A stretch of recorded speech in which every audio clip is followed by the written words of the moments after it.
da. Etortzen dian irakasle eta zientzilari, ikerlari guztiak ere euskal gaietan eta aparte beste lau gaietan oso adituak izan dira eta asko ikasi dut bertatik.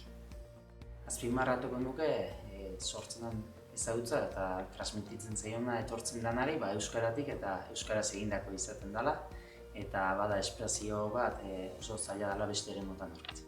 Oraingo honetan Humboldten inguruko ikastaroa zen, hizkuntza, identitatea, nortasuna, kultura, holako gaiak genituen ikergai eta hizpide eta oso gustora honez eta asko ikasitan noa bueltan. Ikastaro honetatik handara maikitana da, euskara ez dela hizkuntza komunikatzeko bakarrikan, askoz gehiago dela, identitate bat, herri nortasun bat ere badala eta horretan segi beharko dugula euskara erabiliz eta euskaraz pentsatuz. Esperientzia oso ona izan da eta beste edozein jendei gomendatuko nioke etorri eta bizitzea guztia.